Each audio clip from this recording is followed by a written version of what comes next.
Il y a, une création permanente qui est très intéressante parce que c'est un milieu, quoi qu'on en dise, bien plus dynamique que l'immobilier résidentiel.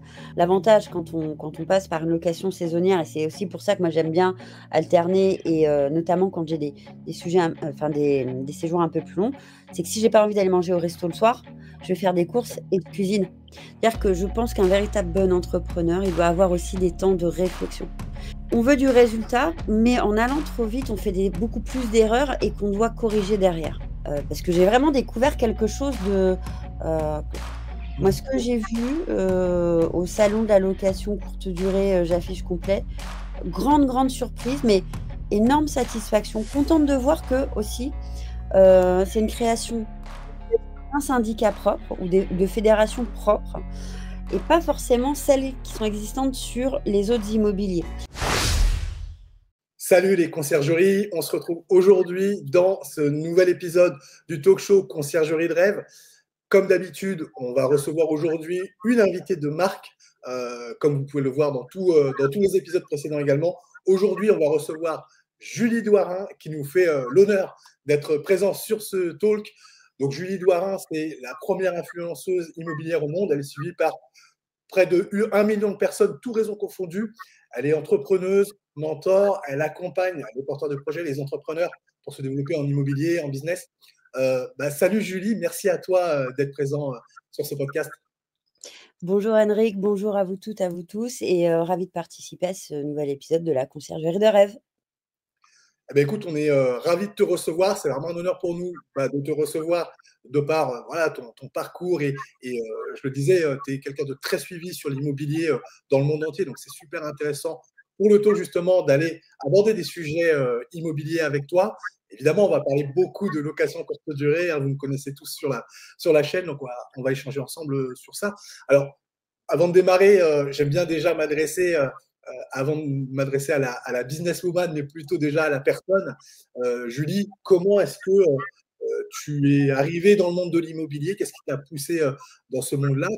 En gros, comment tu es devenue la première influenceuse au monde en immobilier? Je suis arrivée dans l'immobilier par obligation et pas par vocation. C'est suite à une séparation, il y a quelques années. Le premier petit copain que j'avais à Paris, moi je faisais d'autres études et j'avais un autre métier puisque j'arrive de la haute couture D'accord. et puis, on se sépare, on avait un appartement. Moi j'étais intermittente du spectacle, donc c'est à peu près le même statut que, entrepreneur et il fallait que je trouve un CDI pour louer un appartement parce que la France, c'est ça. Ouais. Et je me suis retrouvée chez un bailleur social. Alors, je vais quand même donner une petite anecdote qui va faire sourire, c'est que je suis quand même la nièce et la fille d'un agent immobilier, d'une spécialiste en gestion, location contentieux et location saisonnière. Voilà, donc moi, mon premier état des lieux, j'avais 14 ans. C'était une loc saisonnière avec des Allemands en Bretagne. D'accord, ok. Pas mal comme démarrage, en effet, pour mettre un premier pied dans l'immobilier. Et alors, du coup, comment tu as découvert un petit peu ce monde-là par ce biais-là? Alors, du coup, comment tu es amené à te développer justement dans la partie immobilière, que ce soit via tes réseaux et puis même un peu plus tard, j'imagine, sur ta partie mentorat. Mais voilà, comment tu es arrivé jusque-là, du coup, ensuite? Alors, la première personne qui m'a, signé ce fameux contrat m'avait dit lors de l'entretien: «Je pense que je vais partir, j'ai envie d'aller sur d'autres postes. Est-ce que, si je vous forme bien, ça vous dirait de reprendre mon poste dans un an?» Alors, il faut savoir que c'est un bailleur social privé, que c'était 4 000 logements sur du Paris intra-muros. Moi, j'en avais jamais fait et elle m'a donné un conseil, cette femme. Elle m'a dit, quand elle est partie, et c'est d'ailleurs toujours mon mentor, hem: «Quel que soit l'immobilier que tu fasses, forme-toi toujours». Et comme j'avais pas les diplômes, et ben, chaque fois que j'ai vu une annonce qui correspondait, j'y suis allée et à chaque structure, à chaque nouveau poste, en fait, j'ai une dynamique de formation. Je forme les gens, je mentore les gens, mais je l'utilise également énormément pour moi. Je suis sans arrêt à apprendre des choses et petit à petit, parce que moi, j'avais commencé à l'accueil d'un bailleur social, puis après attribution de logements sociaux pour ce bailleur, puis direction du service et j'ai terminé en tant que vice-présidente d'un groupe américain avec 2 filiales qui étaient, dont la succursale, il y avait une succursale française et puis après j'ai monté ma structure. Petit à petit, en fait, je me suis prise au jeu, je me suis dit que l'immobilier, c'était extrêmement vaste, vaste, qui avait beaucoup, beaucoup de choses à apprendre, qui avait des immobiliers qui m'intéressaient. Moi, je passais du logement social à la défisc, ce qui n'a rien à voir. Donc là, c'est ce qu'on appelle un grand écart latéral, hein, sans claquage. Par la suite, j'ai fait de l'immo commercial, j'ai fait de l'immo de luxe. Je m'intéresse à tous les immobiliers. Quand les chasseurs, les marchands de biens, les confrères en location courte durée sont arrivés, j'ai trouvé ça génial. Je me suis dit: «D'accord, il faut absolument que j'apprenne là-dessus» et puis, grâce à ces expériences, comme je parlais déjà plusieurs langues, on m'a envoyée représenter la France sur différents sujets et puis le dernier cran, c'est, pendant la covid, des sociétés américaines qui me demandent si j'ai envie de tester certaines choses, pour elles et qui me demandent si à un moment donné, je vais ouvrir ma structure. Donc j'ouvre ma structure et j'ai des clients américains puisque moi ma structure elle était pas pour les Français au tout début et puis finalement le mentorat a tellement pris que, moi je mentore une dizaine de personnes par an, pas plus. Parce que c'est un travail de très, très longue haleine et tu as, en décomposition, en général, c'est pas moite-moite français et d'autres pays, c'est plus 6-7 personnes à l'étranger. Alors, il y a pas que les États-Unis, hein.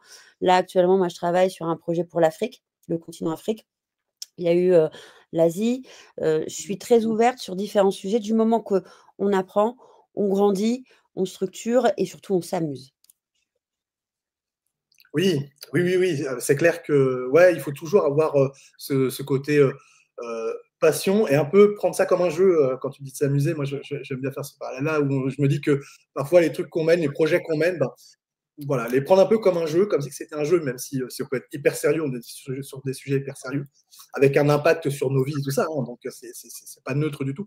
Mais effectivement, le prendre avec, passion et puis parfois avec le sourire, même si, des Toujours! moments compliqués. Toujours avec le sourire. Alors de toute façon, en plus moi j'ai commencé par l'immobilier le plus dur, l'immobilier social. Donc, nous Français, on pense que l'immobilier social ça n'est que du HLM, mais en fait tu as 10 plafonds de ressources. Mais, j'avais notamment dans mes, interventions, les associations, les SDF. Donc il y avait des moments, très complexes. Par contre, il y a une satisfaction. Moi je pense que oui, il faut s'amuser. Il faut aussi avoir en tête que l'immobilier, tous les immobiliers ont une vocation à mission. C'est-à-dire que vous répondez on répond à une demande et peu importe le public que nous avons en face de nous et ça, c'est galvanisant. Quand, pour les conciergeries, pour les locations courte durée, vous sauvez et j'en fais partie, une personne, qui ne trouve absolument pas d'hôtel au dernier moment et qui a une réunion, 6 heures, après, qui a absolument besoin de dormir. Moi, vous m'avez sauvée à plusieurs reprises, hein. J'ai eu le cas à Rennes sur un enregistrement d'émission, et je m'y étais prise au dernier moment et je pensais que vraiment il y avait des hôtels. Résultat des courses, j'avais pas la nuit qui suivait et ben, c'est une location courte durée qui m'a sauvé la vie. Parce que sinon je dormais, à la radio ou à l'endroit où j'étais, tu vois? Donc c'est Ouais. aussi une mission, voilà. Ouais, ouais, il y a effectivement cet impact, l'impact que tu cites là et je trouve que c'est un bel exemple et voilà, on en parlera aussi dans ce talk, mais c'est vrai qu'il y a la complémentarité, hôtel, et location courte durée qui proposent des produits différents. Alors je dis complémentaires, même si les 2 produits sont vraiment différents. Voilà, en tout cas, on est entre guillemets sur un public de personnes qui ont besoin de se loger de manière temporaire. Hem, OK, ça marche alors, pour passer donc à la suite, je te propose de passer tout de suite à la première étape de ce talk show qui est donc le pitch. Le principe pour ceux qui nous rejoignent hein, et qui découvrent ce talk, le principe c'est que tu vas donc vous pitcher tout simplement ton activité en environ 2 minutes. Alors je te dis pas qu'on va lancer le chrono, mais c'est presque ça. L'idée, c'est voilà, on reste dans à peu près ces 2 minutes. Évidemment, derrière, je vais beaucoup rebondir sur ce que tu vas nous proposer. J'aurai, je pense, plein de questions par rapport à ce que tu vas nous dire, tout simplement pour qu'on puisse comprendre aussi quelle est la valeur de ce que tu apportes à tes clients potentiels et potentiellement, pourquoi pas à nous. Donc voilà, l'idée, c'est que tu puisses nous pitcher ça. Est-ce que tu es prête? Allez, c'est parti. Allez, top chrono alors. J'ai une activité qui est un peu hybride puisque, je suis la seule à la réaliser dans le monde. J'ai tout d'abord une société de consulting, donc une dizaine de personnes que j'accompagne sur différents projets dans le monde, différentes structures immobilières, que ça aille du bailleur social à la promotion immobilière, en passant par, des profils plus invests ou même de l'accompagnement pour des brokers ou des brokeuses qui n'ont pas de manager. Ça, c'est la première partie du job. Après, j'enseigne dans des écoles, j'écris, je passe régulièrement sur des médias, je vulgarise un maximum et j'essaie de donner, une impulsion sur ce qu'est l'immobilier dans le monde en parlant de tous les confrères, toutes les consoeurs, les partenaires, ce qui fait que finalement, j'essaie de vous dresser la cartographie et le profiling de tout ce qu'on peut faire dans ce milieu. OK. OK, ça marche. Alors, du coup, j'aime bien par rapport à ce que tu proposais justement, ce que tu proposes en termes de mentoring. Depuis tout à l'heure, on utilise le mot. Et justement, la première question que j'avais, pour que ce soit bien clair pour tout le monde, est-ce que tu fais une différence entre un coach et un mentor? Ah bien sûr, bien sûr. Le coach, il vous permet de vous mettre en action. Le mentor, il a une vision, stratégique, une vision, économique, une vision, en communication. C'est d'abord un échange intellectuel, ça commence par des audits et après il y a des plans d'action qui arrivent. Donc il y a une partie également coaching, mais le mentor, vous oblige à, une énorme réflexion. La différence entre ces 2 métiers, c'est que le coach veut toujours que, vous ayez finalement des choses à faire. Le mentor, il vous apprend à avoir aussi des temps de pause en tant que dirigeant ou dirigeante, parce qu'on est tous dirigeants de notre vie, hein. Ouais, C'est pas que professionnel. Dès qu'on pousse un cri, on décide de la vie qu'on a envie de mener. Donc, on est tous finalement des entrepreneurs de la vie de tous les jours, hein. Ça, je pense que aussi dans nos mentalités et notamment, européennes et franco-françaises, on n'a pas tous encore compris que si, la société et les sociétés, sont fondées par des individus qui sont toutes et tous des dirigeants.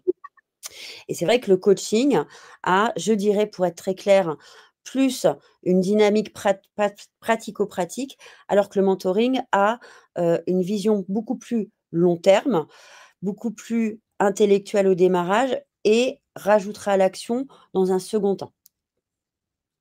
ouais, OK, d'accord, ouais, c'est clair. Je voulais vraiment qu'on clarifie ça justement pour l'audience, parce que parfois on a tendance justement à mélanger un peu les termes et du coup on ne sait plus de quoi on parle quand on parle de l'un ou de l'autre. OK, donc c'est plus clair. C'est Je vais vous donner un exemple très, très simple pour tout le monde. Bon, c'est vrai que beaucoup de gens, quand je vous croise, vous me dites: «J'ai pas de mentor». En fait, si, vous avez des mentors. C'est juste que vous savez pas les identifier. On a tous et toutes des mentors. Déjà, ça commence peut-être par vos parents, par vos amis, par des gens que vous aimez particulièrement dans différents domaines et qui, de par leur comportement, par leurs paroles, par leurs actions, vous inspirent.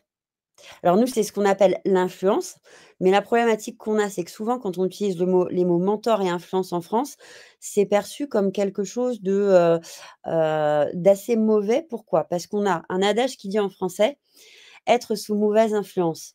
Sauf que l'influence, elle peut être très, très bonne dans le sens où ça veut dire réflexion, impulsion et ça donne des idées à d'autres. C'est ça l'influence. Moi, je parle d'influence sur la dynamique, influence intellectuelle, influence de comportement, influence d'incarnation. ouais. Ouais, ouais, tout à fait. Tu fais bien de préciser ça parce que du coup, pour le coup, en effet, le mot influence, tu vois, je le rattachais pas nécessairement à un mentor et en y réfléchissant avec ce que tu dis là, en effet, il y a plein de gens, bah, justement, tu vois, comme tu dis, qui sont un peu, nos mentors parce qu'on les suit sur, les réseaux sociaux, par exemple. Moi, je sais que je suis grand consommateur de YouTube et il y a des gens que je suis régulièrement. Dès qu'ils sortent une vidéo, j'aime bien aller voir ce qu'ils font, parce que je trouve ça inspirant, je trouve ça impactant. C'est déjà, comme tu dis, c'est déjà un mentor, en fait, cette personne-là, finalement. Exactement, exactement. Parce que le mentoring, si vous voulez, c'est pas forcément, signer un contrat avec quelqu'un. Je vais prendre un autre exemple. Alors je sais pas si les gens aiment le foot, mais c'est l'exemple qui me vient en tête. Coupe du monde 98.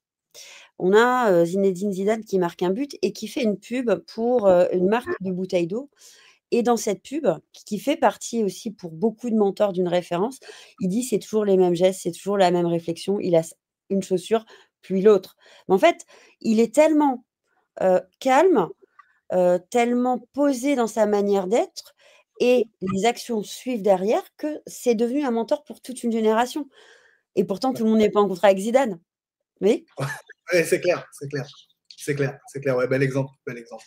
Euh, et du coup, alors pour aller sur la partie influence, du coup, est-ce que tu penses que dans l'immobilier et puis même les entrepreneurs de manière générale, est-ce qu'on devrait tous justement avoir cette part d'influencing en nous? C'est-à-dire, est-ce qu'on devrait tous être un peu sur les réseaux sociaux, entre guillemets, pour devenir influenceur, même si en vrai, j'aime pas trop ce mot-là parce que je trouve qu'il veut dire plein de choses un peu bizarres. Mais est-ce que finalement, on ne devrait pas tous, en tant qu'entrepreneur, être un peu influenceurs finalement? Parce on peut tous être le mentor de quelqu'un parfois aussi. Alors, si le mot influence pose problème, et ça, c'est vraiment franco-français, Ah, moi, je pense qu'on va plus loin. Il faut incarner le secteur que vous représentez. Bien évidemment qu'il faut parler de ce que nous vivons. Moi, sur les médias sociaux, et ça, je le partage avec toi et j'en parle régulièrement dans les différentes interviews médias sur lesquelles je suis conviée. Les meilleurs posts qui ont fonctionné finalement, ce sont des stories avec des dizaines de millions de vues et c'est pas les plus travaillés, les plus, je dirais, académiquement beaux. C'était un Babybel, un jour où j'étais coincée à Avignon, les TGV passaient devant moi, je voulais rentrer à Paris et heureusement, bah, j'ai toujours un truc à manger sur moi et je monte le Babybel, 62 millions de vues et avec une punchline: «C'est pas tous les jours le Péninsula». Et là, les gens se sont dit: «Mais en fait, dans l'immobilier», parce que moi, j'ai une communauté où il y a 20 de prospects, ils comprennent que, on n'a pas, une vie, qui est toujours, pleine de paillettes et d'étoiles, que c'est beaucoup de travail, que c'est beaucoup d'engagement et dans cette typologie d'incarnation, finalement, ils arrivent à se dire: «D'accord, j'ai envie de travailler avec elle» ou «J'ai envie de lui poser une question» parce qu'elle ne ment pas, elle montre en fait les coulisses. Autre exemple, toi tu me croises régulièrement, avec grand plaisir, en vrai. Un jour je vais travailler, je me déplace sur Paris intra-muros et je casse un talon et je fais une story avec ça, 40 millions de vues. En leur expliquant que souvent je suis en converse dans les transports parce que, ben, je suis, être en talons toute la journée, j'ai mal et je casse mon talon et je fais un hashtag: «Les aléas du métier».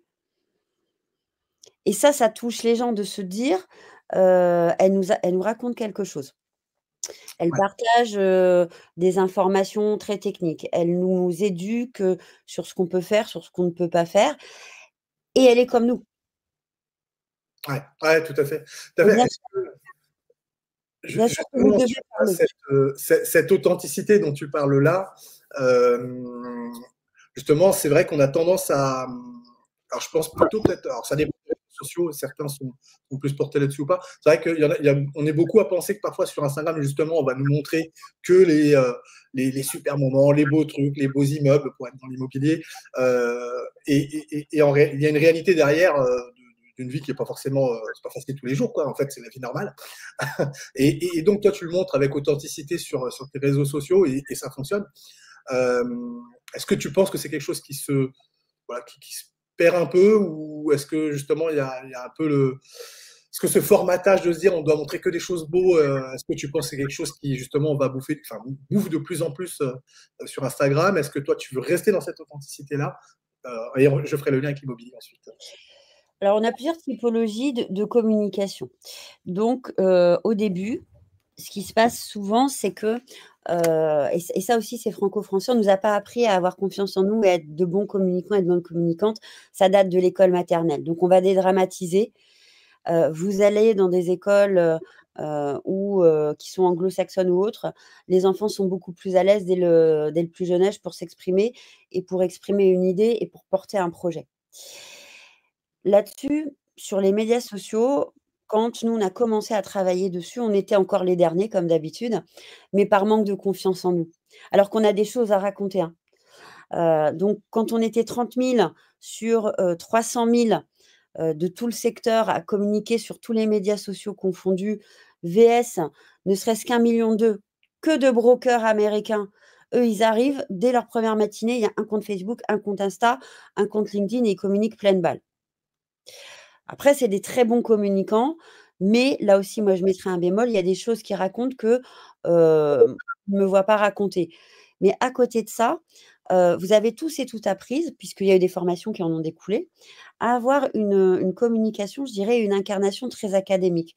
Donc oui, on montre du beau, oui, on montre que, le résultat final, sauf que ça amène une frustration pour tout le monde. Déjà pour vous, parce qu'il y a une attente de, la finalité du produit, alors que vous pouvez montrer des choses. D'ailleurs moi, je suis hyper friande des comptes qui montrent tout le chemin pour arriver, notamment les conciergeries. De dire: «Voilà le projet, voilà les murs et voilà comment je l'imagine» et de suivre pendant des mois ce que ça va devenir. Parce que Ouais. là, c'est pas du tout le même engagement et on se rend compte de tout le travail qui est fourni et quand on loue ce fameux bien, qu'on est en déplacement et qu'on se dit: «Bah, je me souviens, c'est cette conciergerie-là» et qu'on envoie un petit message en disant: «Est-ce que ce bien» parce que je vous suis depuis le démarrage du projet, «il est disponible?» et que vous arrivez, d'une, on vous dira jamais rien sur le prix de la location parce qu'on a tout suivi, voilà Ouais. et de 2, c'est une espèce d'aboutissement de se dire: «Mais j'ai tout suivi, en fait, mais c'est super». Donc il faut garder quand même une espèce d'authenticité et puis, il y a quelques années, moi, j'ai demandé à beaucoup de monde d'expliquer ce que c'était parce que, il y a aussi une frustration quand les gens nous rencontrent.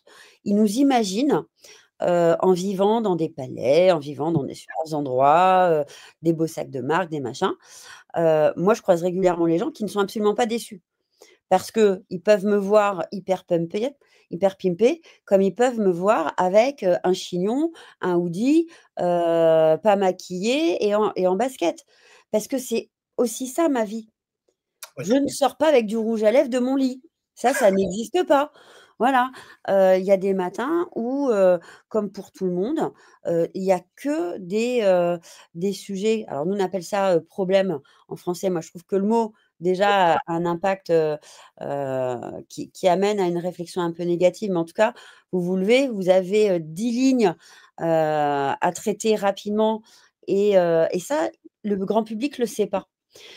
Parce qu'on leur a pas expliqué que c'était du temps, c'était de l'engagement, que, beaucoup d'entre nous et notamment dans l'invest, bah, d'abord on commence par payer pour réhabiliter, pour acheter et que, on mange plus des pâtes que, on ne mange dans les étoilés et ça crée du coup pour le public une vision, beaucoup plus claire et puis surtout vraie de ce que nous vivons et ça amène du respect. Donc oui, l'authenticité, c'est important. Alors, je vous demande pas non plus, de tout montrer, mais, c'est important de montrer que, c'est pas facile.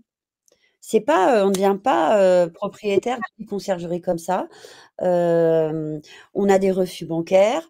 Enfin, il y a plein, plein de choses qui arrivent et moi, j'aime beaucoup travailler et dans les mentors ou dans les associations que je peux avoir et notamment pour les gens de l'invest, je ne prends que les gens qui disent, et je les ai choisis pour ça d'ailleurs et il y a des gens avec toi dans le club dont nous faisons partie, qui ont osé dire: «Je me suis planté» ou «C'était dur». Ouais. C'était dur Ouais, c'est sûr. et là, ça me va parce que c'est vrai. Ouais, OK, ouais, tout à fait.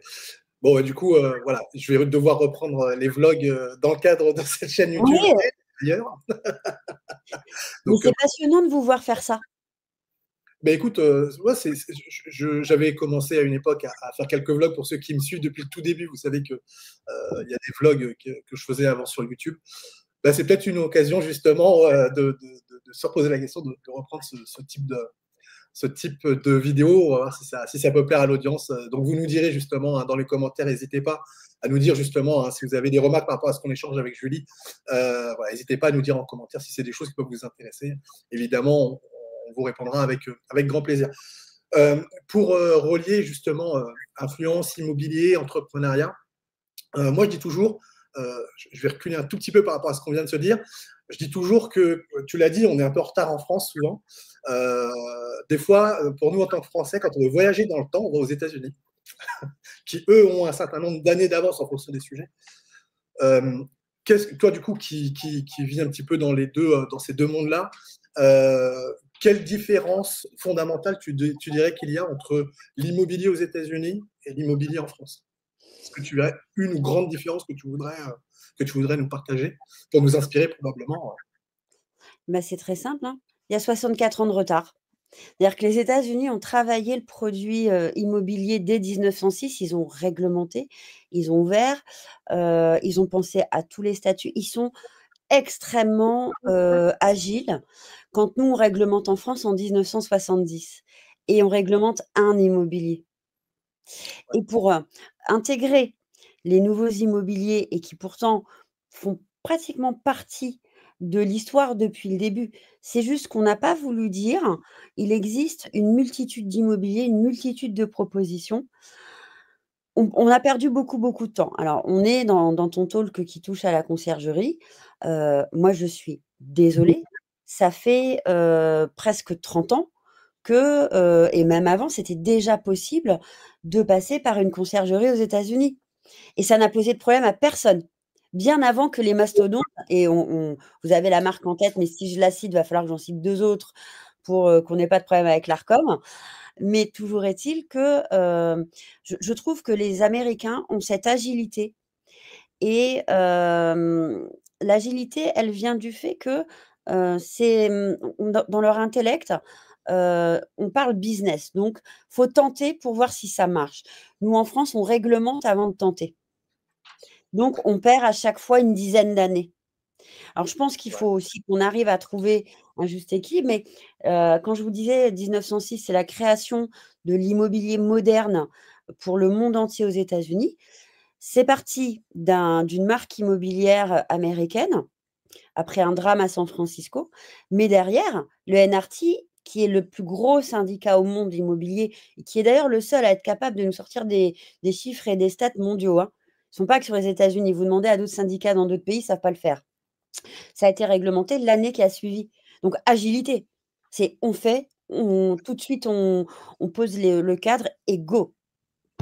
ouais, ouais, ouais. Oui, il y a une forme de pragmatisme, américain que peut-être qu'on n'a pas ou qui nous manque. Enfin, en tout cas, on pourrait en débattre très longtemps de ce sujet-là, donc c'est pas le sujet du talk, mais effectivement, c'est voilà, c'est une des différences qu'on a avec les États-Unis. Ouais, je suis complètement d'accord.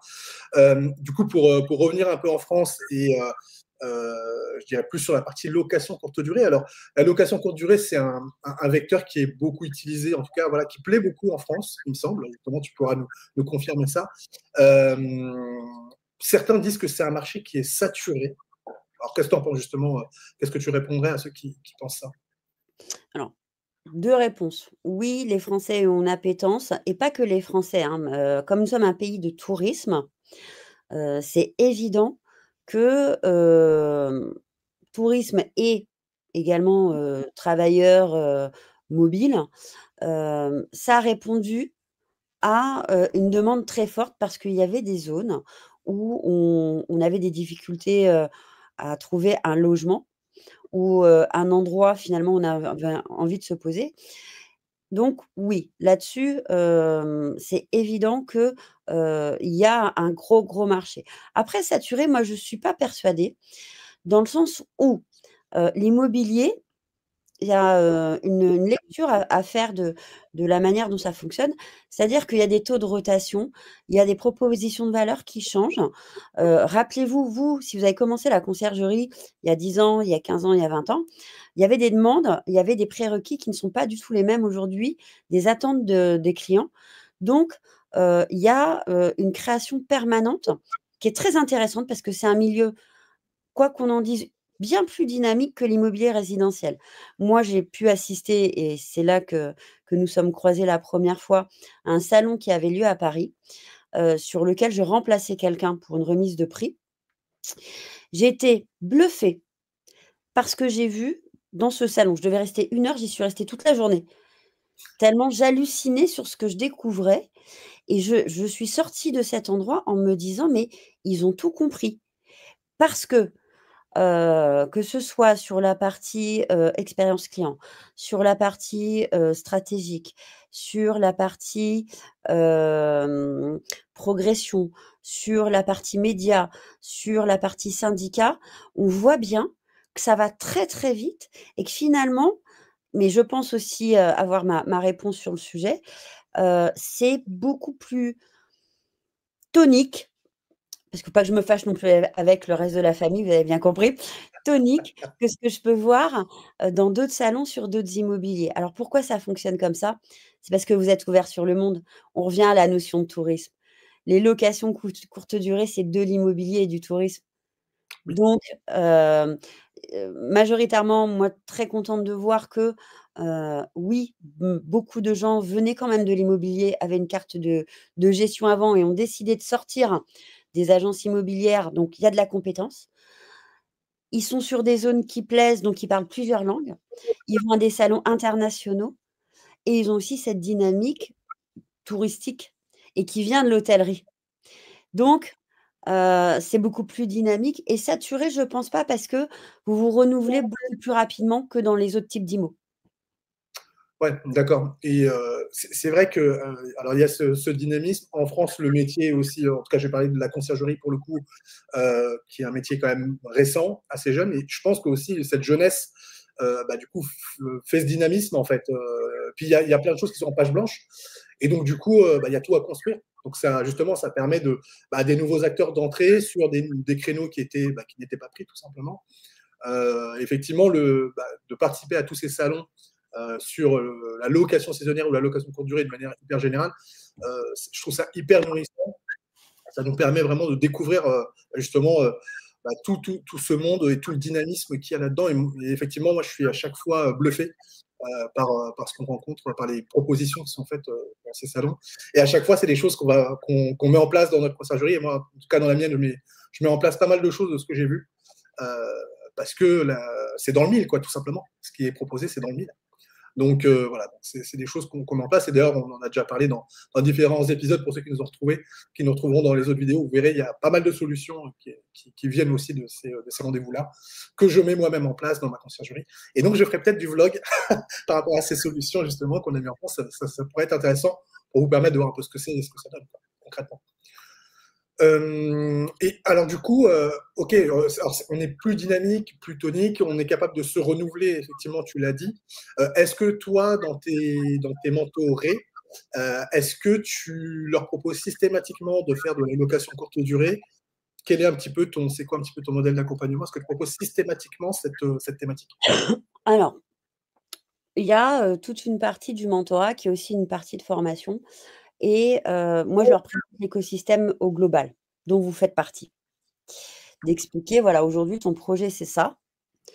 Vous le savez aussi bien que moi, alors que si vous êtes entrepreneur, entrepreneuse ou si vous êtes passionné par l'entrepreneuriat, il y a une chose qui est extrêmement importante, c'est savoir pivoter.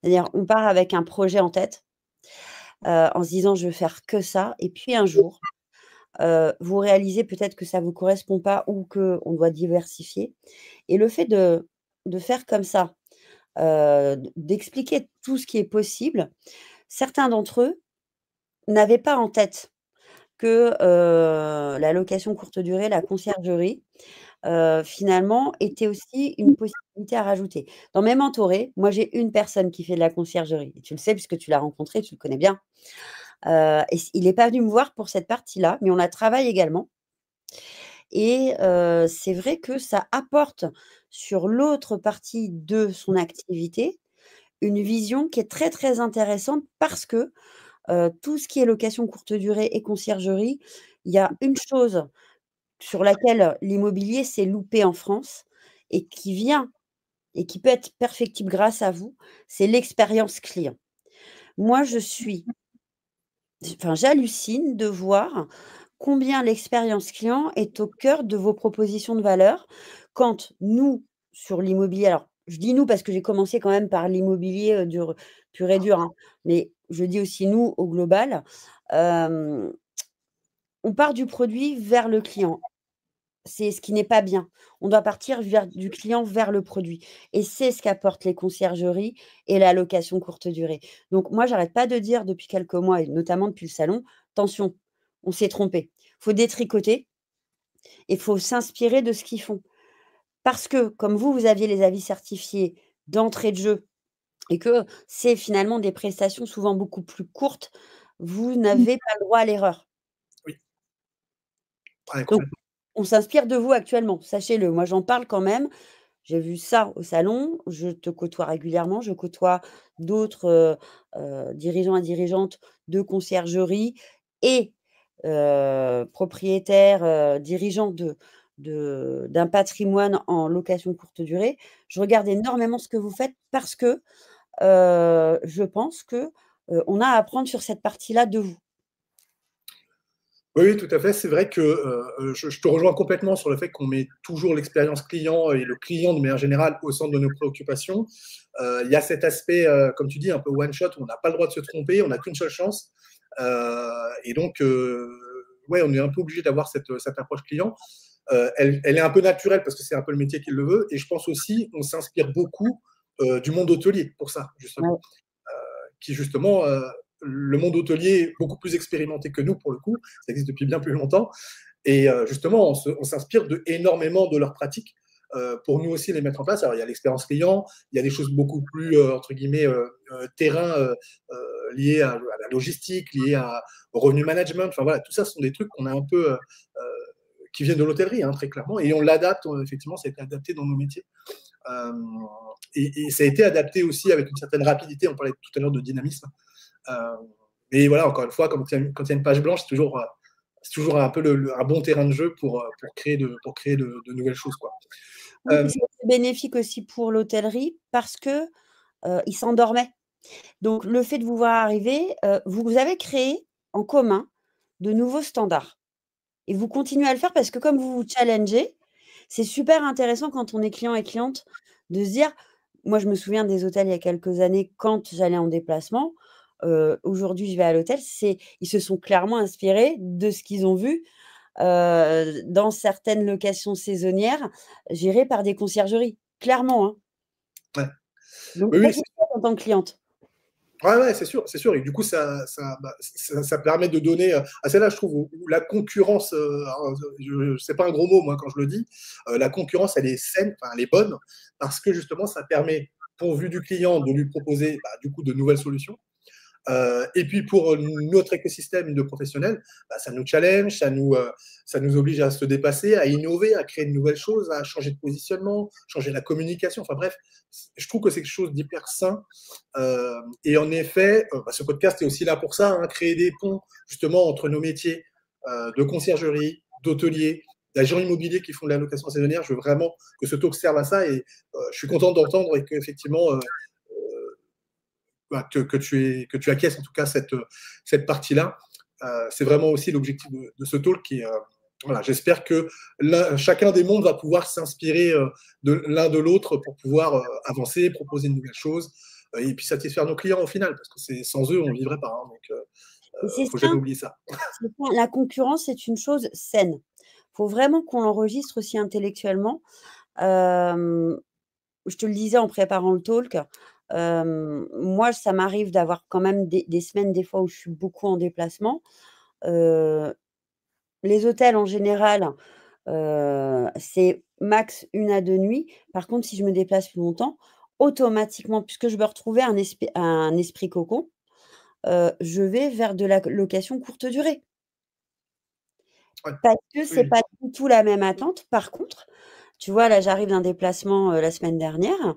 Je me suis aperçue que l'hôtel dans lequel j'étais, puisque la personne qui me recevait avait pris 2 nuits à l'hôtel, s'inspirait clairement de ce que je voyais dans de la location courte durée. Mais c'est super amusant, donc je me suis dit: «Ah, c'est chouette». C'est-à-dire qu'ils se montent en puissance, de manière commune et moi, cliente, heu, ça me fait du bien. C'est Oui, oui, bénéfique c'est pour clair. C'est clair, c'est clair. Ça donne du choix, ça donne. Voilà, enfin, c'est plein de choses bénéfiques. Moi aussi, je suis pour le coup hyper ouvert à ça. Et encore une fois, c'est vraiment l'esprit de ce talk. Donc, vraiment, c'est d'après moi une bonne chose en effet. Ouais. Alors du coup, justement, on parlait tout à l'heure un peu de saturation, donc tu nous as donné un peu ton avis. Alors il y a quand même des zones, moi par exemple, je suis en région parisienne. Justement, qu'est-ce que tu penses un peu de ces grandes villes dans lesquelles il y a beaucoup de locations de courte durée, aussi beaucoup de conciergerie, du coup forcément, puisque quand il y a un marché, il y a du business qui se crée autour. Euh, Qu'est-ce que tu penses de ces communes, justement, en termes de saturation? Est-ce que tu dirais, pour le coup, que c'est des zones très saturées? Est-ce qu'on va être capable de proposer quelque chose de nouveau? On sent que la réglementation aussi, se durcissant, bah, c'est de plus en plus difficile d'innover aussi. Qu'est-ce que tu penses justement de ces grandes villes? Comment est-ce qu'on peut s'adapter? Alors je pense que tu nous parles de la loi Le Meur, c'est ça? Voilà. Alors, en plus, la loi Le Meur, il faut savoir que moi je suis bretonne et qu'Annaïg Le Meur est également bretonne et qu'on avait eu, un échange sur une radio, juste avant les jeux olympiques, au moment où, elle sort le texte. Et si on reprend, finalement, son texte qui comprenait les 200 zones, heu, tendues, dont les grandes métropoles ou les zones touristiques, moi je pense que réglementation, oui, mais pas n'importe comment. Et puis j'avais posé la question à l'époque à la personne avec laquelle elle avait écrit le texte, hem, sur comment, on procède sur l'antériorité. C'est-à-dire que, on ne peut pas aujourd'hui arriver en disant: «On efface tout», puisque ça génère aussi du business et ça répond à une demande. Comment on peut dire parce que le fameux mastodonte américain dont tout le monde a le nom en tête, c'est 2008, hein. La proposition de loi, elle arrive en 2023. Donc qu'est-ce qui s'est passé entre-temps? Est-ce qu'on a regardé ça en se disant: «Oh, c'est rigolo, on va les laisser faire?» Mais ce qu'il faut aussi savoir, c'est que ces fameux politiques, ils les utilisent en plus, les conciergeries. Ça, ils le disent pas, hein. Ils le disent pas. Moi, je pense que oui, c'est bien qu'il y ait une authentification, notamment par, certaines mairies, mais qu'il faut pas que ça devienne une chasse aux sorcières et que ça va aussi apporter finalement aux conciergeries pour celles parce que c'est comme partout, hein, il y a de l'excellent et puis il y a différents niveaux et pour celles qui sont moins dans ce que, les standards devraient être, ça va du coup, permettre au domaine de monter encore plus en professionnalisation et en standard élevé. Mais par contre, ce que je n'aime pas et ça c'est toujours encore très franco-français, on n'est pas dans la proaction, on est dans la réaction et là, on a un petit peu l'impression, en écoutant, les différentes émissions, en lisant les articles sur le sujet que, il faut tuer le soldat conciergerie, quoi. Donc c'est une vraie chasse aux sorcières et je pense que quand on attaque de cette manière-là un secteur, c'est parce que, il réussit trop et que, les personnes qui l'attaquent se disent: «Mince, j'aurais voulu investir dedans». C'est souvent ça le sujet. Mais si il n'y avait pas de location saisonnière courte durée, puis il faut savoir aussi que ça répondait à, une demande et de 2 beaucoup d'agences immobilières n'ont pas la carte G. La carte G, c'est la carte de location-gestion et location saisonnière où elles ont décidé d'arrêter. Parce qu'il y a un nombre d'agences immobilières en dur qui ferment, qui est assez important. Donc finalement, il y a des zones qui existaient déjà et qui sont travaillées par les conciergeries aujourd'hui et par la location saisonnière, de manière plus structurée hors agence immobilière et puis, de toute façon, c'est là encore, le client nous demande ça. Oui, Donc, on ne peut pas dire à quelqu'un: «Je t'ai donné ça et je te l'enlève». Parce qu'on nous demande, de faire du chiffre d'affaires, de faire augmenter sur la partie immobilière le PIB. Sachez que sur les bonnes années en France et là, donc comme vous faites partie du secteur, l'immobilier représente entre 15 à 20 points du PIB français. Vous en faites partie. À partir du moment où on touche différents acteurs de l'IMO et notamment vous, on va se faire taper sur les doigts en disant: «Mais l'immobilier ne rapporte plus autant d'argent». Mais si on nous tape dessus, comment voulez-vous que, on puisse commercialiser? Donc tout ça, faut vraiment le réfléchir et moi je pense qu'il faut arrêter la chasse aux sorcières et qu'il faut juste se poser et vous le faites bien dans les salons, de, voilà, on a eu, la création. Là, on est sur un premier palier, un premier âge d'or et on est en train de construire, la prochaine étape. Mais ça permet de créer des emplois. ah oui. Et ça, c'est important parce que ça fait vivre aussi une zone autour. Les restaurateurs se plaignent quand il y a moins de touristes.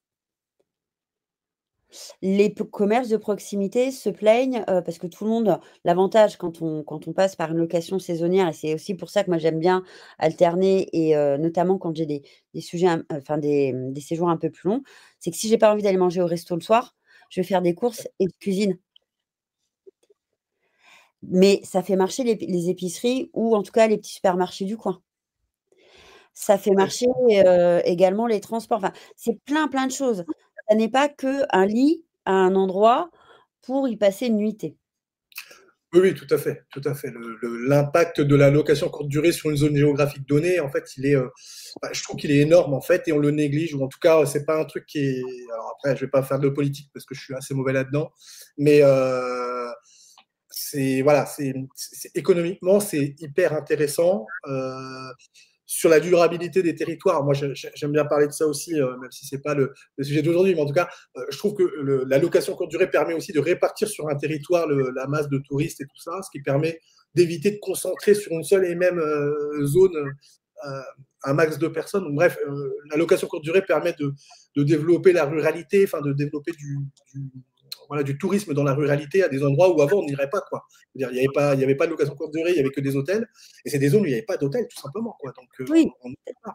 il y avait ça aussi. Donc, c'est vrai que, oui, il y a des zones. Moi, je viens d'une zone qui fait partie des 200.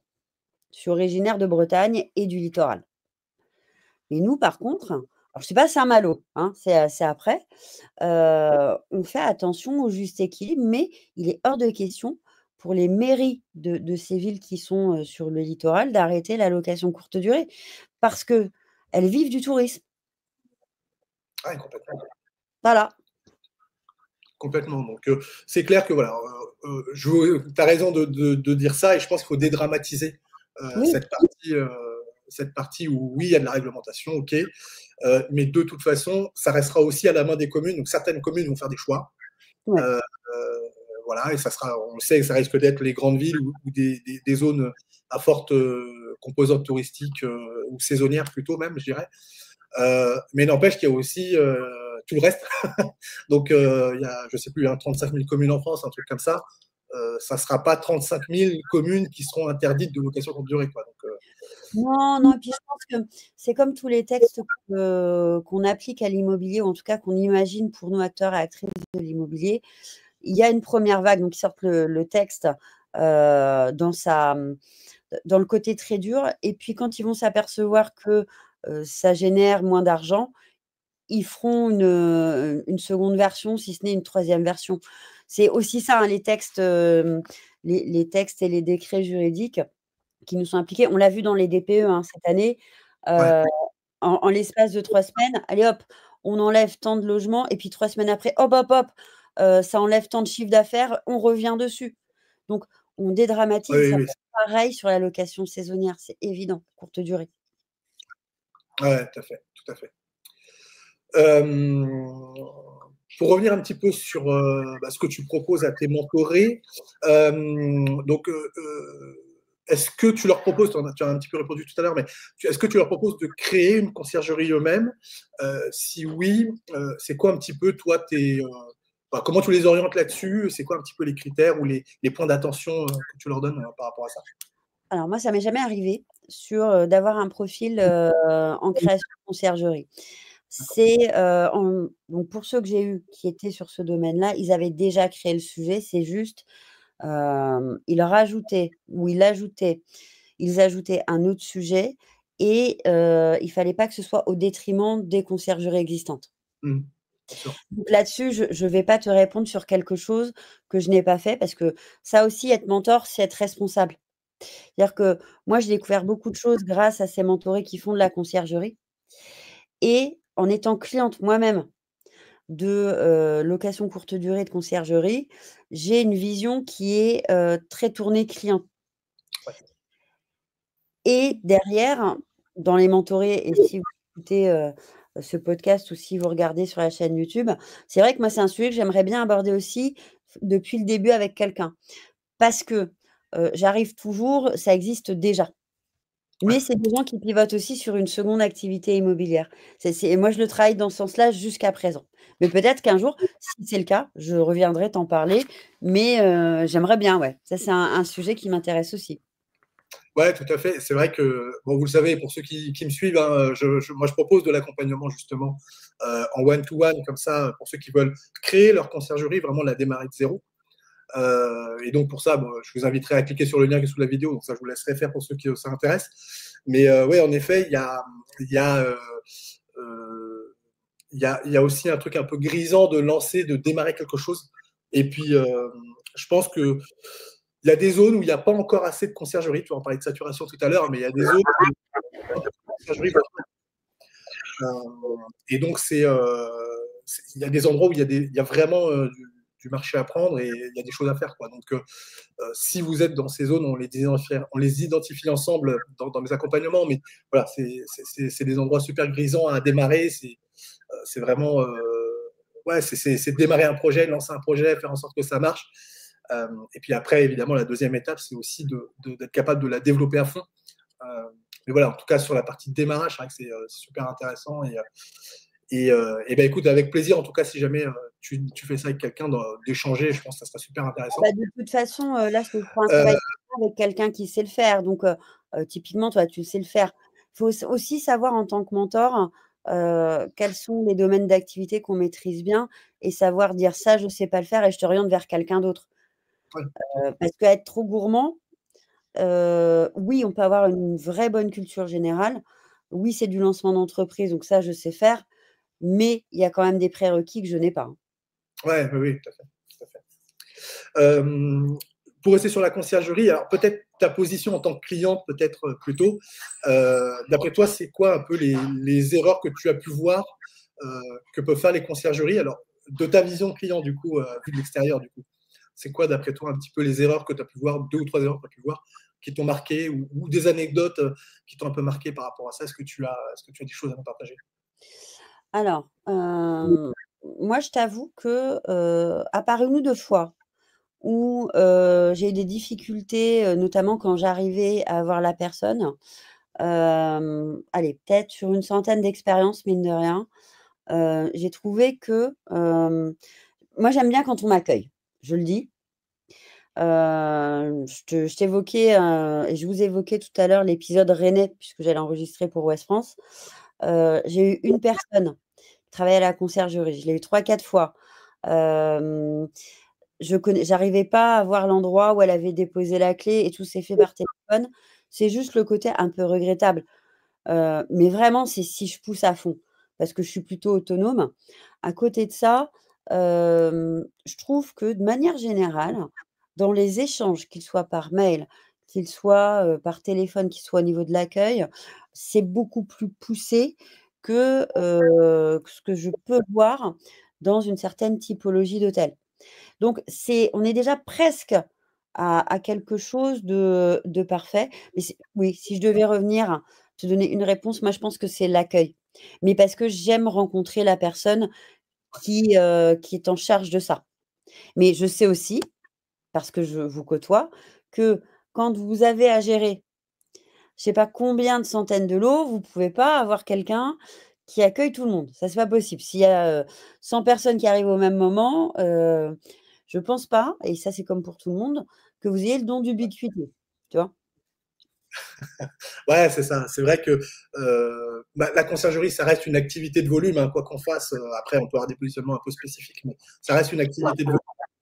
Et donc, il faut être, dans mes accompagnements, j'entends beaucoup, mais il faut être capable de se dupliquer, de se cloner pour pouvoir justement être partout en même temps. Et alors on va pas être boîte à clé ou d'autres systèmes, mais d'être capable de rendre une arrivée autonome mais de manière super fluide, c'est une manière de se cloner en fait. Je considère que la Ouais. serrure connectée ou la boîte à clé, ça clone avec la personne que tu auras éventuellement au téléphone ou par message parce que tu es en train d'échanger. Et ça, c'est une manière de se cloner, de se dupliquer, euh, justement pour réussir à être partout en même temps. Donc voilà, ça Tu vois la boîte à clés ou effectivement le boîtier connecté? Moi, j'ai le souvenir, c'était à Angers.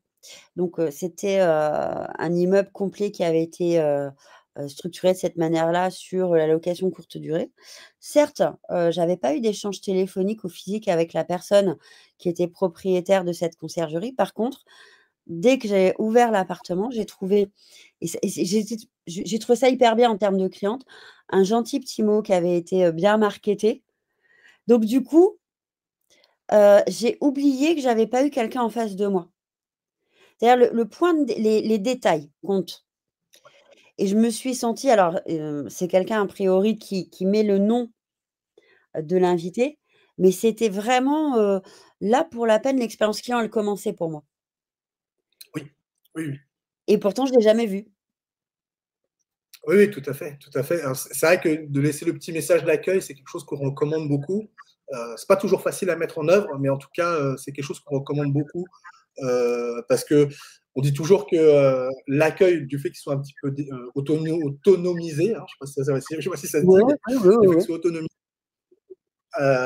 et ben, en fait, on a besoin de créer du contact avec le client d'une manière ou d'une autre, soit par des messages, par la messagerie ou autre, et justement par ces petits mots d'accueil. Euh, c'est un moyen de créer de la relation avec notre client sans forcément être présent. Et en tout cas, je suis content d'entendre que, en effet, ça marche, quoi. Tu vois, donc, Ah oui, oui, oui, parce que, encore une fois, moi je suis une grande consommatrice, de location courte durée parce que je ne me déplace pas que dans les grandes villes et comme j'ai aussi un métier d'accueil et si vous vous souvenez bien, si vous avez écouté le début du podcast, j'ai commencé à l'accueil d'un bailleur social. Donc pour moi, l'accueil, c'est très, très important. C'est le moment qui va, conditionner après la réservation, la relation et les émotions, que ces séjours vont générer et l'envie de revenir. C'est-à-dire que moi, quand je suis rentrée chez moi après ces 3 jours à Angers et ça date, hein, tu vois? Je vous parle d'un moment de vie c'était il y a 5 6 ans. Je parle toujours de cette expérience client et je recommande oui, oui, oui, et c'est c'est clair. parti d'un mot. Ouais, exactement, exactement. Donc, voilà, oui. Donc, l'accueil, c'est toujours le moment hyper important, et on le confirme ici. Pour avancer un petit peu, du coup, aussi dans ce talk-là, donc toi, on l'a dit, tu accompagnes aussi de manière plus générale des entrepreneurs, finalement. C'est quoi, d'après toi, la compétence qui est la plus sous-estimée par les entrepreneurs que tu accompagnes?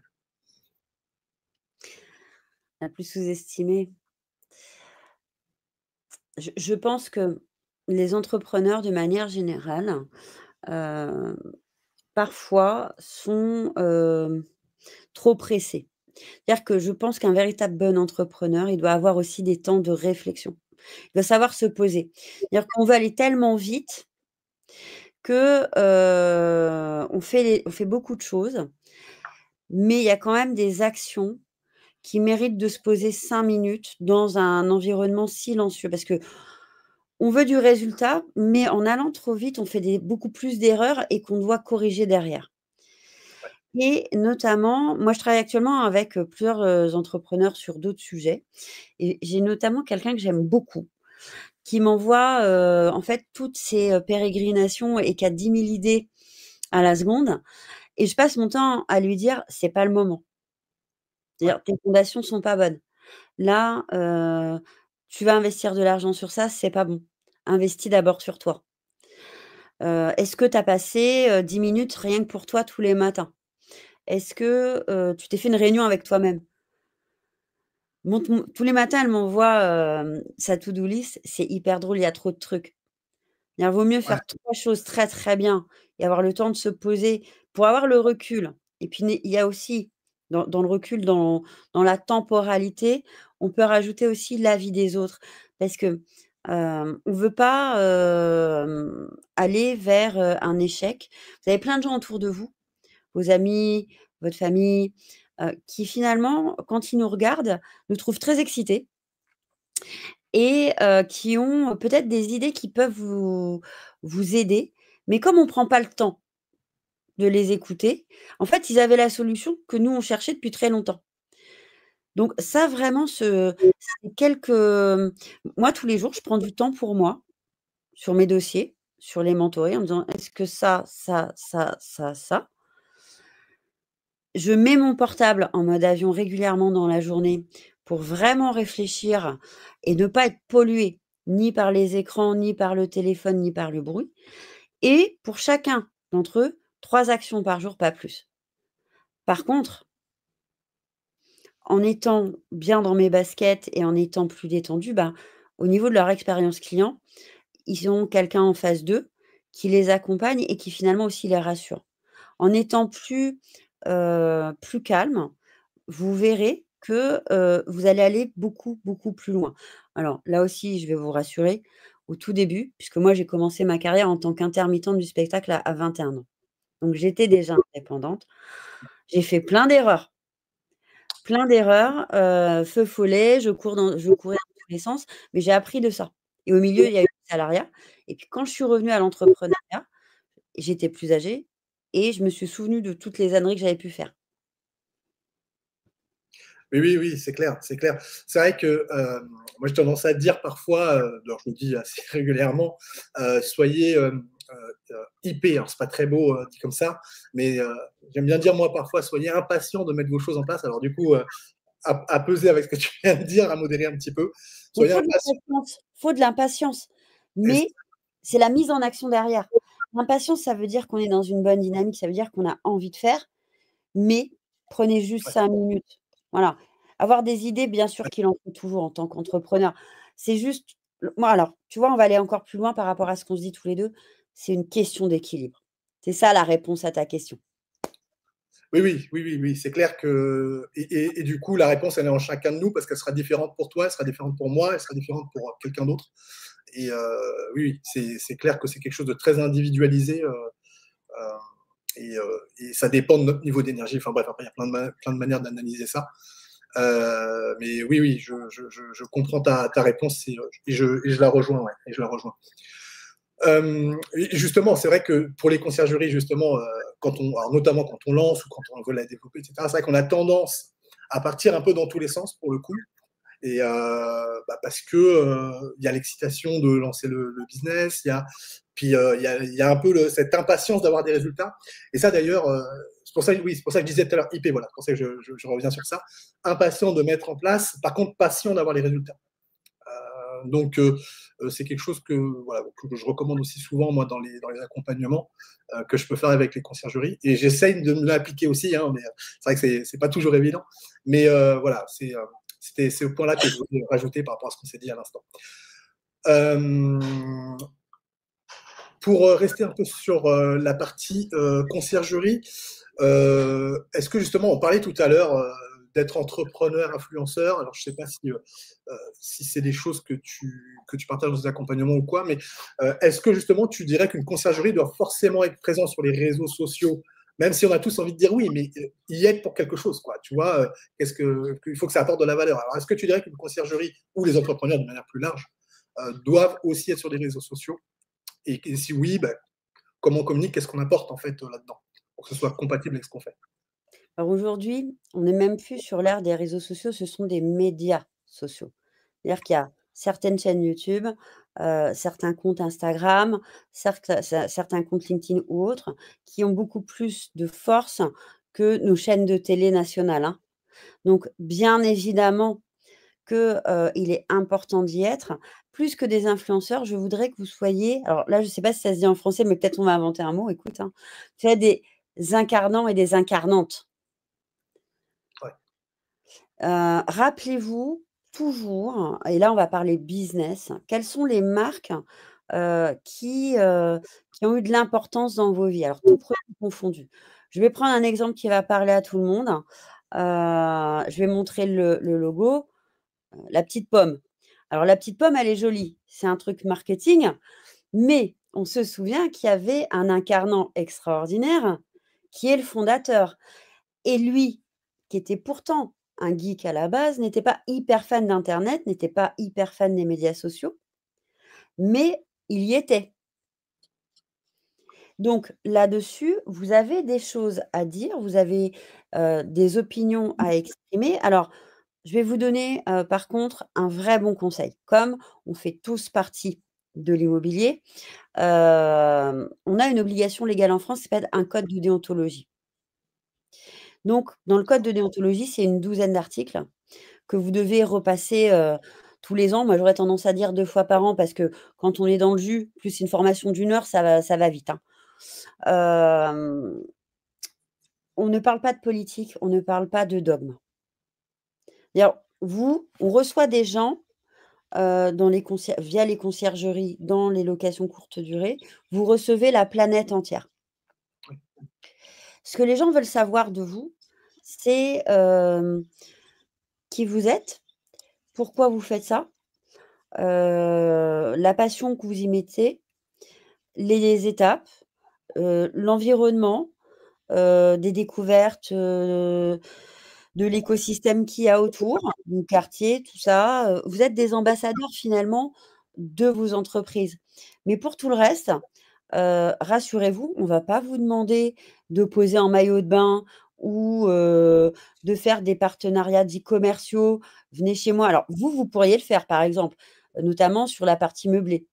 C'est-à-dire que je pense qu'il y a, aussi des choses à faire. Mais ça, c'est très structuré et moi, si tu as besoin pour ta communauté, je vous donnerai les cadres aussi là-dessus, des partenariats immobilier, puisque j'ai travaillé dessus il y a des années, puisque j'étais l'historique. Mais à côté de ça, incarnant plus qu'influenceur. Et oui, il faut y être. Alors on vous demande pas d'être sur tous les médias sociaux, parce qu'il faut choisir aussi des médias qui vous correspondent. Là, vous avez quand même, des produits qui ont des visuels. Donc j'ai tendance à dire, allez sur les médias sociaux peut-être plus visuels, parce qu'ils n'ont pas tous la même construction, ils n'ont pas tous les mêmes cibles, ils n'ont pas tous les mêmes tranches d'âge et certains utilisent l'image quand d'autres ne l'utilisent pas du tout. Ah oui, oui, OK, ouais. Ouais, je comprends bien. Hem, c'est vrai que alors du coup, évidemment, tu prêches un convaincu, sinon on ne serait pas sur YouTube aujourd'hui. Mais en effet, chaque, alors j'apprends rien, j'enfonce une porte ouverte, hein, j'apprends rien à personne, mais c'est vrai que chaque réseau, chaque média, du coup, je vais utiliser le mot que tu as utilisé, chaque média social, a une enfin, a son objectif, son public, sa fonctionnalité et on doit effectivement s'adapter. Et nous, on a la chance d'être dans un métier très visuel, en fait, au travers les biens qu'on va proposer. Et je pense aussi que dans notre activité quotidienne, on a pas mal de choses à montrer. Voilà, en fait, on se déplace beaucoup, on voyage beaucoup, on discute beaucoup. Donc, en fait, on a effectivement une partie de notre métier qui est, je pense, très, très visuelle.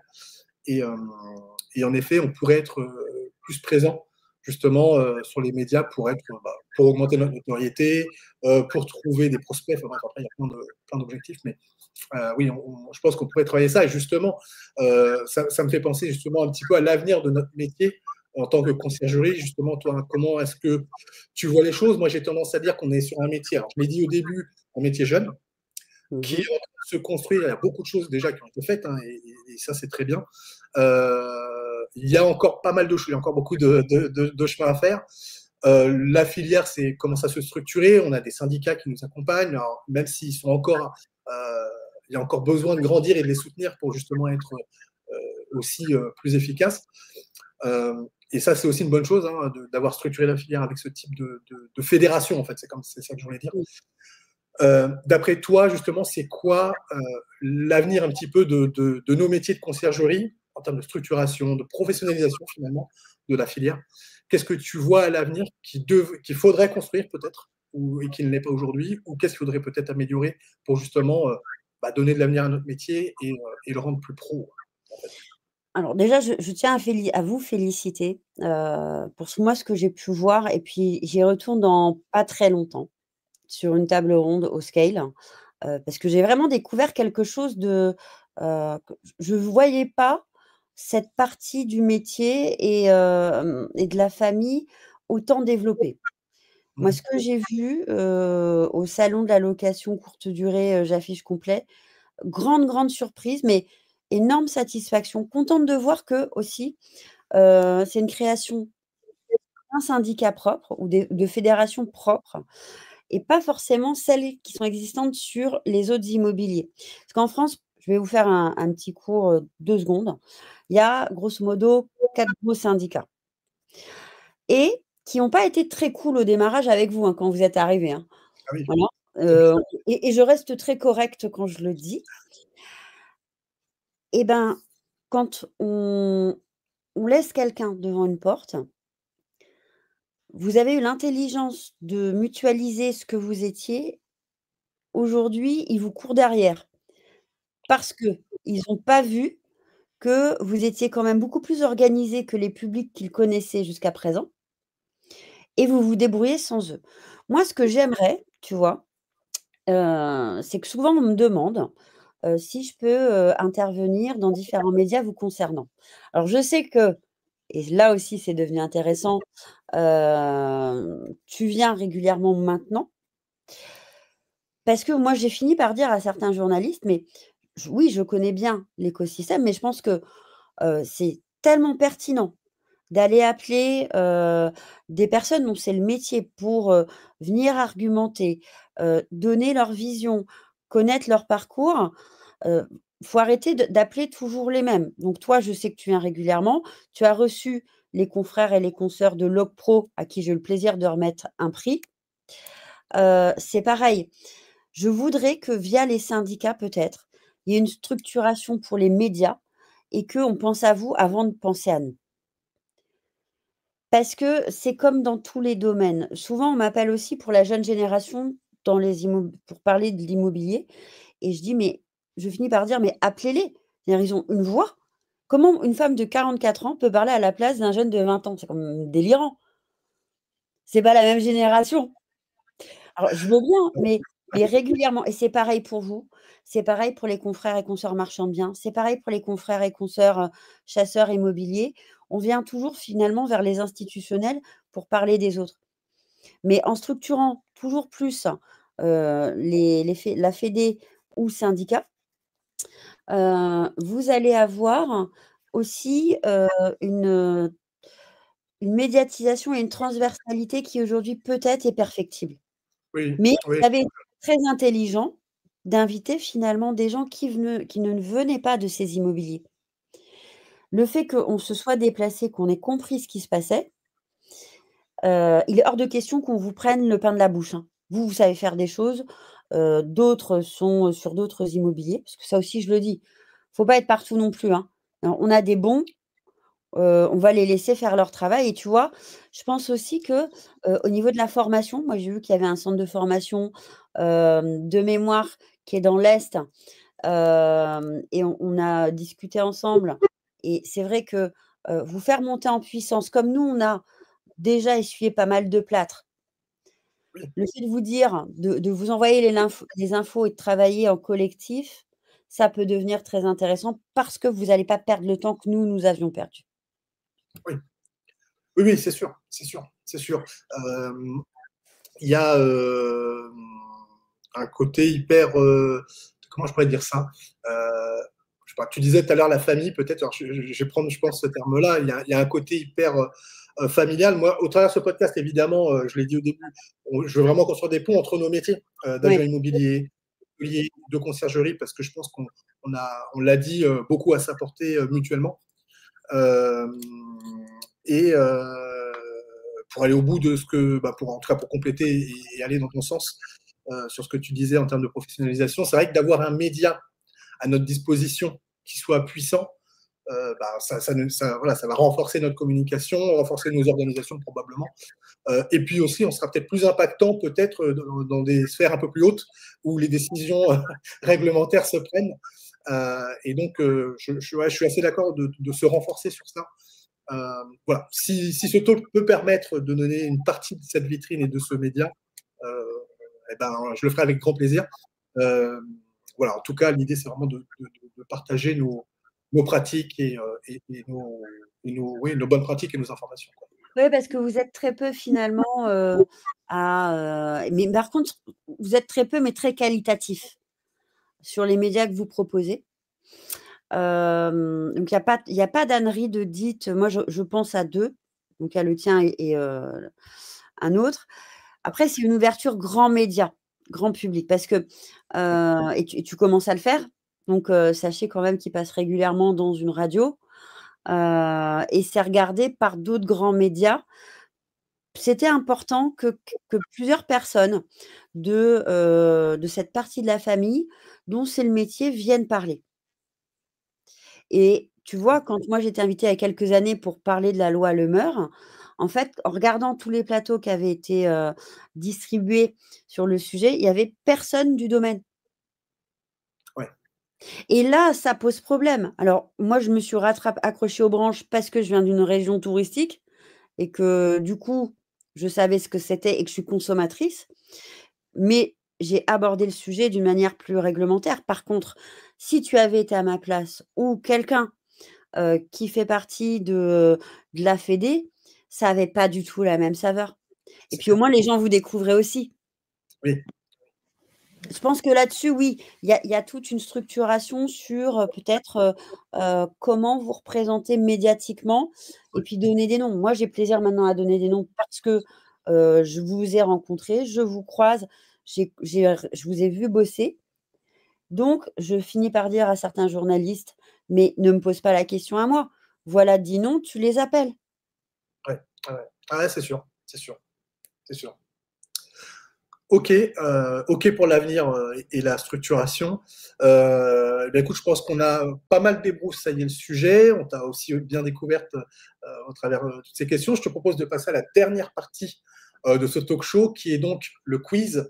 Donc pour ceux qui nous rejoignent et qui découvrent, ce talk, donc le quiz, ça va être une séquence d'une bonne dizaine de questions, questions assez courtes à laquelle, du coup, tu pourras répondre de manière aussi assez courte. L'objectif, c'est qu'on puisse, enchaîner un petit peu les questions. Est-ce que tu es prête pour cette dernière partie? Go! Allez, c'est parti. Euh, allez, je vais commencer par une question qui concerne les investisseurs, mais allez, je, je vais dire le nom volontairement. Airbnb, c'est plutôt l'ami ou l'ennemi des investisseurs? Ça dépend de sa stratégie. C'était l'ami au début, je pense qu'aujourd'hui la stratégie est complètement différente. Ouais. Oui, tu veux dire par le fait qu'il y a eu un développement de l'activité sur le sujet. Ok, d'accord, d'accord. L'influence immobilière, est-ce que c'est plutôt une vitrine ou est-ce que c'est plutôt justement la preuve d'une expertise forte? Ça doit être la preuve d'une expérience, forte. Si vous l'utilisez juste comme une vitrine, c'est même pas la peine. Ouais, ouais, je suis assez d'accord. On en a parlé tout à l'heure, mais un entrepreneur qui doit être forcément visible sur les médias sociaux, du coup, je vais utiliser le mot que tu as utilisé tout à l'heure, même si tu nous as donné la réponse. Est-ce qu'un entrepreneur doit être forcément sur les médias sociaux? Ah bien sûr, il incarne, il Ouais, incarne. Donc il porte un projet, il doit être visible, il doit savoir s'exprimer et heu et j'ai envie de dire, quand vous avez des équipes, c'est pareil, n'importe quel membre de l'équipe doit être en capacité de le faire. On porte ensemble un projet. oui, c'est vrai. C'est vrai. Les conciergeries, est-ce que c'est un métier d'avenir ou est-ce que c'est plutôt une bulle un peu temporaire finalement? Ah non, non, non, ça va durer un certain temps parce que, l'avantage des conciergeries, c'est que de manière générale, elles sont un peu plus petites, par exemple, que les groupes hôteliers et du coup, ça a une valeur humaine et estampillée, authenticité qui est recherchée actuellement par le grand public. Ouais. Non, non, donc c'est pas une bulle du tout. Vous allez, vous inquiétez pas. Oui, qu'on se rassure tous. Oui, oui, oui, oui. Euh, Qu'est-ce qui te semble le plus efficace, acheter pour revendre ou acheter pour louer? Ça dépend du temps que vous avez et ça dépend de votre caractère. Il y a pas de bonne ou mauvaise réponse, en fait. Là aussi, tu vois, en France, on te dit: «Si tu veux réussir, il faut que tu aies soit un gros patrimoine en locatif, soit que tu sois propriétaire de ton bien». Ça dépend vraiment de vous. Il y a des réussites partout, après c'est une ques tout est une question de travail. Ça, c'est sûr, c'est sûr. Est-ce que tu penses que le marché immobilier va exploser ou plutôt se réguler? Qu'est-ce qui, d'après toi, va se passer à l'avenir? Ouh là là, tu voudrais que je fasse panoramique sur madame Irma? On Difficile. peut. Ça, c'est une question qui est difficile. Alors, la seule chose que je peux vous dire, c'est que de toute façon, l'immobilier, c'est cyclique et qu'en général, tous les 7 ans, on a une crise et une crise, sur le moment, oui, on la prend de manière, très forte, mais ça amène toujours une redistribution des cartes et de très belles opportunités de nouveaux business. Donc le marché immobilier, de toute façon, plus que est-ce qu'il va, se casser la figure ou est-ce que ça va exploser? J'ai envie de dire, hem, le marché immobilier est, finalement quelque chose de vivant. Je voudrais que vous le voyiez de cette manière-là. Oui, oui, oui, je vois ce que tu veux dire. C'est quelque chose de très mouvant, quelque part, même si c'est cyclique et que finalement on retrouve, à un moment donné, on finit par revenir entre guillemets «au point de départ», mais qui n'est pas vraiment le point de départ d'ailleurs. C'est justement, ça va être un truc qui va vivre, qui va bouger, qui va, comme tu dis, redistribuer les cartes, qui fait qu'à un endroit où il y avait entre guillemets «de la richesse», bah, elle va se déplacer, ça va se répartir autrement. Ouais, je suis d'accord avec toi sur sur cet aspect-là, ouais.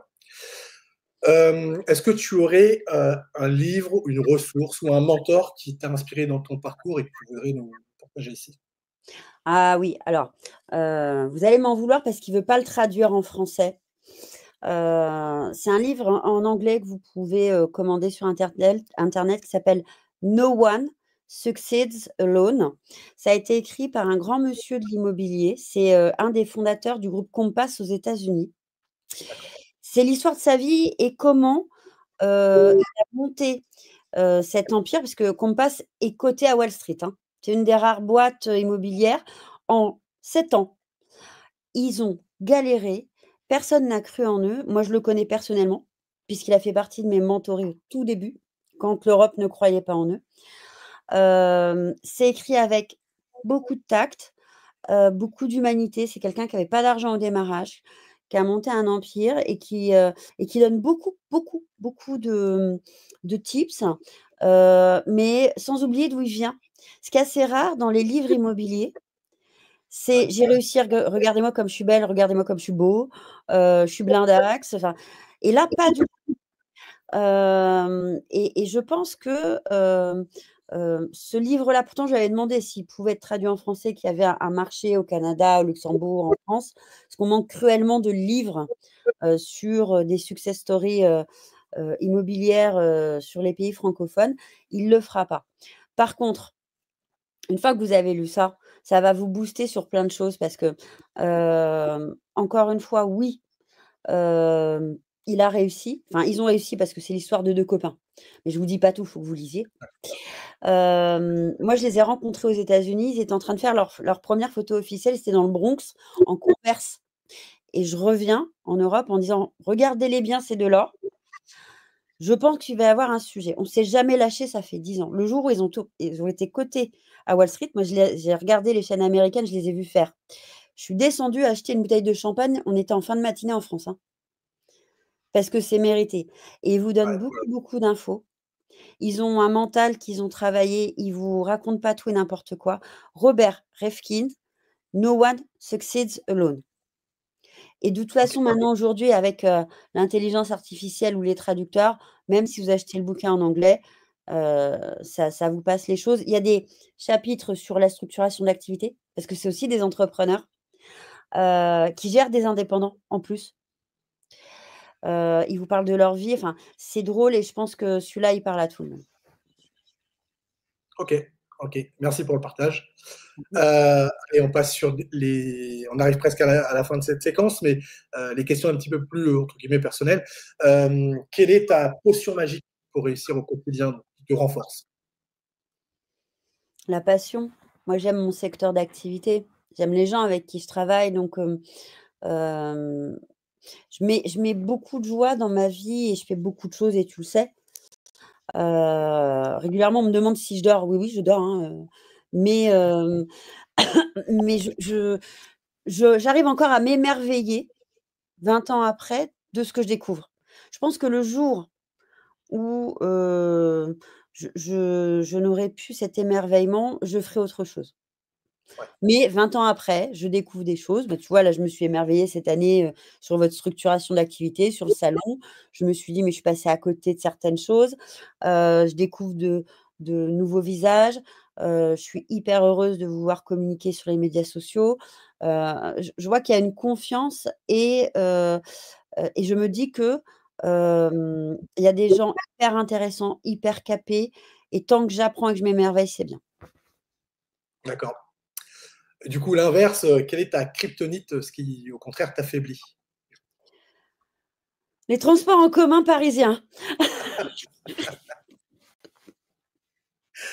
Alors, on est sur une journée particulière au moment où on enregistre ces podcasts. On est sur une date un petit peu particulière. Je ne vais pas donner la date, mais voilà. Alors, c'est vrai que cette partie, parce qu'il y a aussi tout ça, et tu le disais tout à l'heure pour toi, il y a beaucoup de déplacements dans nos métiers. Et notamment pour les confrères et les consoeurs qui s'occupent de la conciergerie, parce que c'est plutôt rare qu'il y ait qu'un seul bien en conciergerie. On passe un temps phénoménal là-dedans.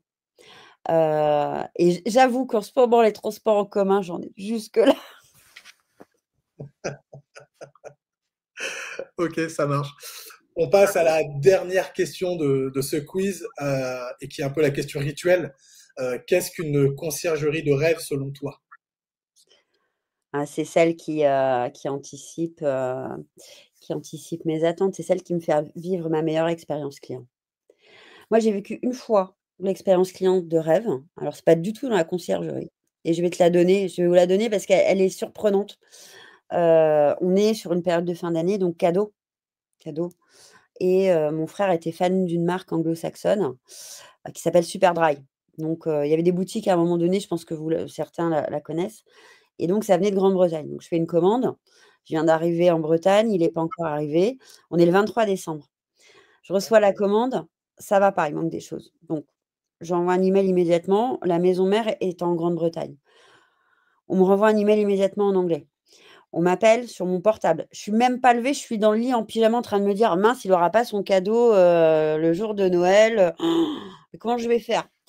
Donc il me rappelle en anglais, la dame me dit, elle double par un mail: «L'entité française de Superdry m'appelle derrière, c'est arrivé le lendemain matin». Ah ouais. Moi, j'ai jamais vécu ça, hein. Dire efficacité, considération, proaction. En fait, je pense que quand elle écrivait, elle a repris la première commande, elle dit: «Attends, bougez pas, hop, hop» et j'aimerais avoir ça dans tout, en fait. Ouais. C'est là, c'était tellement un confort intellectuel et c'est pareil quand j'arrive dans une conciergerie et je vous parlais tout à l'heure d'Angers, il y en a d'autres, hein, où j'ai eu des supers expériences. Je pense que, oui, quand il y a ce moment qui, heu, qui me fait me sentir unique et il y a un lien entre, ce que vous faites pour la conciergerie et les médias sociaux. Pourquoi les gens vont sur les médias sociaux? Ils veulent se sentir uniques. Oui. Donc je pense que vous allez être très bons là-dessus parce que c'est un vrai terrain de jeu pour l'expérience client et ça, vous savez faire. Ok. Eh bien, ça sera le mot de la fin. Merci Julie d'avoir joué le jeu et d'avoir répondu à toutes les questions qui n'étaient pas forcément super évidentes. Merci à tous, hein, d'avoir suivi ce podcast. Alors évidemment, vous pourrez retrouver Julie via les liens notamment que on mettra sous cette vidéo dans le descriptif. N'hésitez pas à cliquer pour découvrir Julie plus en détail euh, et découvrir aussi un peu plus son offre. Bien évidemment, si vous avez aimé cette vidéo, bah, pensez à laisser un petit pouce, un petit like. Ça permet de booster la chaîne auprès de YouTube et puis de vous apporter toujours des intervenants de qualité, comme ça a pu être le cas aujourd'hui et comme ça a été le cas aussi précédemment. Hyper important, abonnez-vous à la chaîne, ça permet toujours de capter de nouveaux intervenants, bien sûr. Et puis, activer la cloche, ça vous permet de suivre et d'être informé de toutes les prochaines vidéos.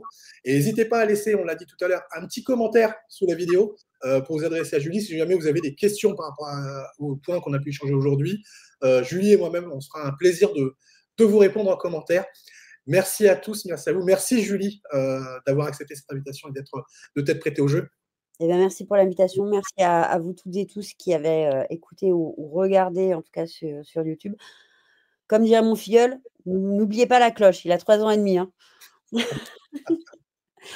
Ok, c'est noté, n'oubliez pas ça alors. Eh ben, merci à tous, je vous souhaite une très bonne journée et puis à la prochaine. Ciao.